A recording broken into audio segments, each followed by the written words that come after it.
You can't be for all people. I know that's important to you, but that's not important to anybody else. Engagement has gone down. It has. Well, hey, friends, welcome back to the podcast. If you're watching me on YouTube right now, welcome. Talking today about 3 things that are working on social media right now. And listen, there are a couple of things that are working. I know that for some people, there is a laundry list, a super long laundry list for some of us, of things that we don't feel like are working well on social media right now.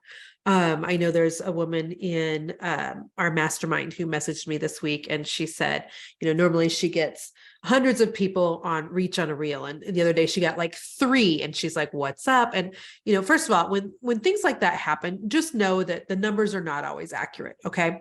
And second of all, just know that sometimes when we try to figure out what's going wrong, we'll just, or why things are going wrong, we're just going to drive ourselves crazy. So I'd rather we focus today on some things that are actually going right on social media.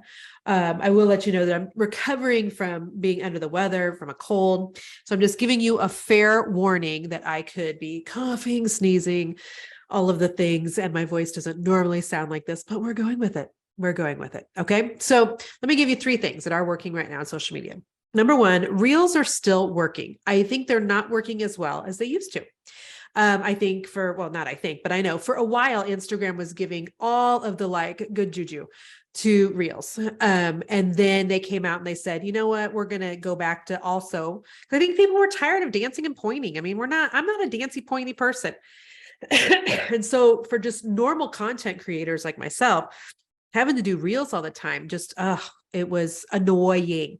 I think they were also concerned that a lot of people were going over to TikTok because they could grow faster. So Instagram kind of walked back, giving all of the good juju to reels and said, you know what, we're also going to start giving back more love to carousel posts and just regular static posts. So I will say this, however, about reels. So reels were doing really, really well. Now reels are not doing as well as they used to, but when we look at our Instagram insights, and this is, by the way, why you shouldn't have a personal Instagram. If you're a business, you should have a business or a creator's Instagram. Reels are still what are bringing in new followers to my Instagram account. Does that make sense? So even though they're not working as well as they used to, and even though Instagram's not giving them as much love as they used to, the data still shows that it's the reels that are bringing in new followers. So for that reason, we're going to go ahead and just say that reels are still working. I did have somebody in my inner circle this morning, who we always celebrate wins. For all of the people who are in my coaching groups, we celebrate the wins. And by the way, if you're not in one of my coaching groups, can I ask you just why? I mean, if you get value here on my podcast, you definitely would get value inside of my inner circle or my mastermind. So there's that. But anyway, she said that she did a reel the other day about making sugar waffles for breakfast, I think was the topic. She was trying to schedule the reel. She accidentally pushed the reel out at 10 o'clock at night. And by the morning, it had 18,000 views on it, which normally her reels get a couple hundred. So it's, for her, it's going virally. And, isn't it just how things sometimes work is that sometimes we spend so much time trying to lay out the perfect reel and make sure the words are perfect and the camera angles and all the things. We spend hours on something, but it's the one we spend 2 minutes on that's actually going to take off. So there's that. When it comes to reels, here's what I want you to know. Some of them are going to work. Some of them are not. You're just not going to know which is going to be which. So you need to just go ahead and just allow yourself to just know from the get-go that when you're doing reels, some will do well and some are going to crash and burn. And it is the way it is. I would always suggest that you have a variety to your reels. So yes, use trending audio. If you don't know what trending audio is, it's when you look at Instagram, okay, and you find a reel and you've got audio on it and you pull it up. If down on the bottom, next to where the audio is at, if you see an arrow, that means it's a trending audio, which means that it's got less than some arbitrary number. I don't know what Instagram uses. Number of people have used it, but because sometimes when people use the same audio way too much. It's got hundreds of thousands of uses. That's no longer trending. Does that make sense? And you want to use trending because you get found easier. So number one, use trending audio. Number two, you could just use your own audio and add some soft music behind it. And so we think that we've got to find other people's reels and then remake them, right? But you can just use your own audio. You can just start talking to your camera and upload that as a reel and add some music behind it. That works too. You could also turn a photo into a reel. Alex Hormozy does this all the time. It looks like a photo of a tweet, and those make really great reels. So have some variety. And I would keep a running list in your phone of reel ideas that you would like to duplicate. So if I see a reel that I want to redo, I will go to the reel and then I'll click the save. And then there's always collections. So I have a collection right now of things on Instagram for tiny houses, for reel ideas, for pool ideas, for vacation ideas. I just do. So start a collection there, because inevitably, here's what happens. I think to myself, I probably should do a reel. I got nothing. I got no ideas. So save them to a collection on your Instagram. If you've never saved anything to a collection before, welcome. It's a fun little way to save things and keep it separate in your Instagram. So hopefully that helps. I did a reel a while back, by the way. If you go to my Instagram, you'll see it. It was something called Baby Cheeks, which is just bizarre. It was a filter on Snapchat that I think it was Ava that showed me.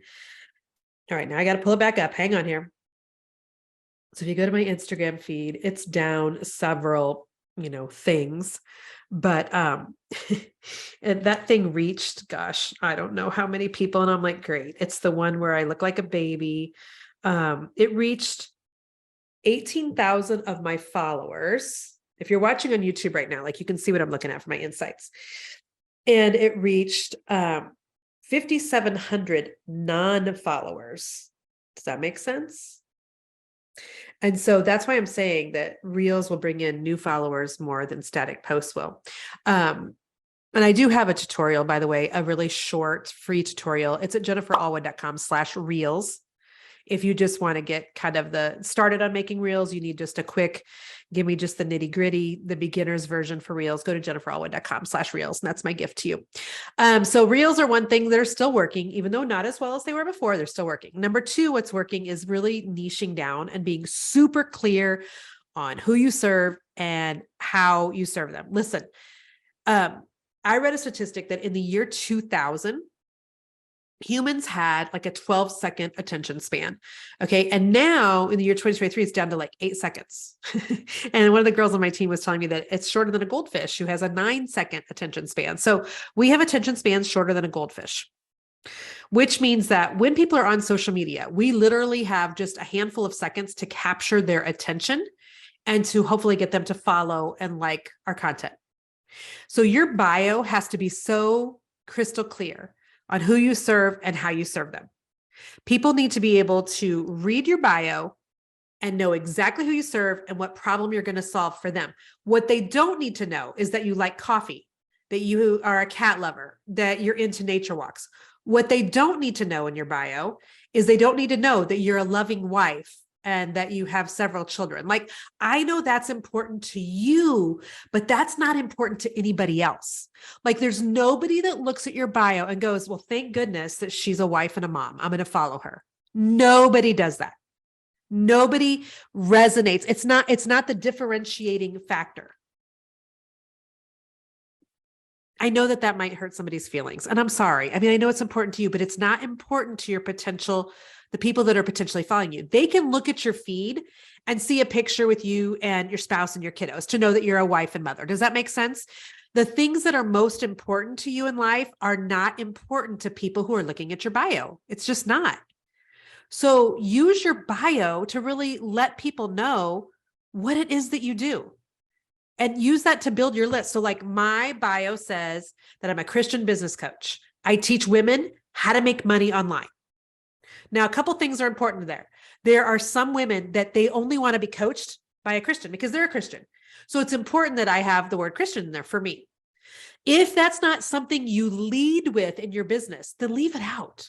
Leave it out. Like, it's okay that you love Jesus and don't have it plastered all over your bio. Can I just set somebody free right there?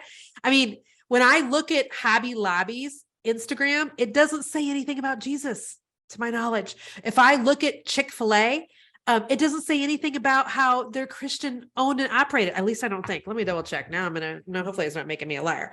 But lead with the thing that you're selling. You don't always have to lead with Jesus for people to know that you actually love Jesus. Does that make sense? Yeah, Chick-fil-A is just chicken, joy delivered. It says nothing about Jesus lovers. Here's my bio on Instagram. I teach women how to make money online. Want to learn which online revenue stream is right for you? You can take my quiz below. So when it comes to your bio, make it less about you and more how you can serve somebody, so that somebody who reads your bio goes, okay, number one, Jen's a Christian, fabulous. And number two, she teaches people how to make money online. I want to make money online. Let me take her fancy schmancy quiz. Does that make sense? Hope that makes sense, because niching down and being really clear about who you serve and how you serve them is so important.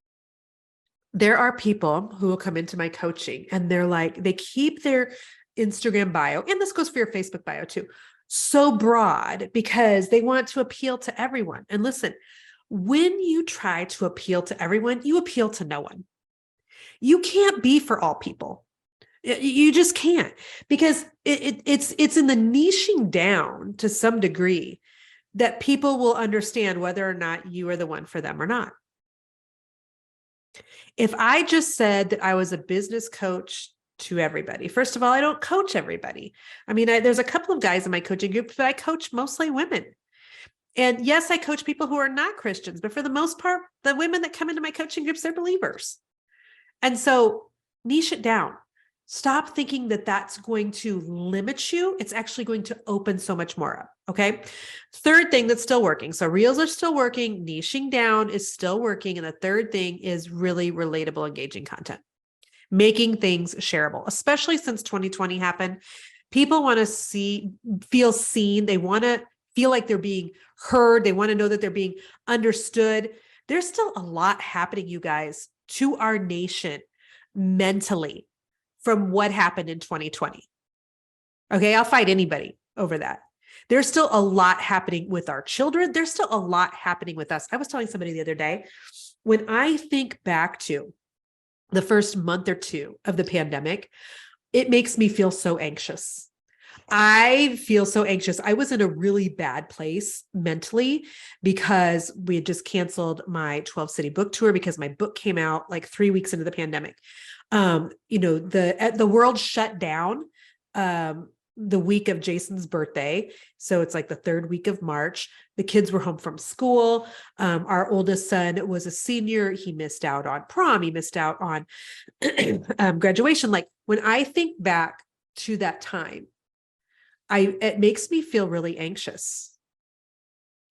There is still fallout happening because of what we've been through as a nation and just as people in the last 3 years. So a lot of people became even more addicted to social media, I believe, after the pandemic, because they used that as a place to get their news, and B, as a way to just kind of like escape reality that was happening in their day-to-day. And so if you can post things on social media that make people go, oh my gosh, like me too. Oh my goodness. Yes, that's totally me. That's what makes people want to engage and share your content. Now listen, engagement has gone down. It has, because people are being hit from every side when they turn on their Facebook or their Instagram or their TikTok or whatever. So if you're like, nobody comments anymore, listen, I get it. Also, are you commenting anymore? Like, it's so funny how we will be like, well, nobody's even sharing my content. And then I'm like, well, when's the last time you shared somebody's content? Because we reap what we sow, even on social media. And when I think about well, hardly anybody's commenting on my stuff, I think, well, when's the last time I commented on somebody's business page? Do you know what I mean? I think that one of the things 2020 did to us is made us become just a world of scrollers. Instead of pausing to comment, we're just scrolling. But what people will still do, especially on Instagram, is they will share posts from your feed to their stories. They still will. That's still working.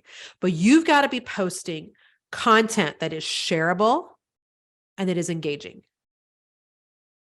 So like we posted something a while back. It was just a meme that said something like my mind is like somebody who emptied the junk drawer onto a trampoline, and so tons of people shared that and they shared it because they can relate to that. Right. And especially if you're posting that on your Instagram feed, don't do it on your stories, but do it on your feed.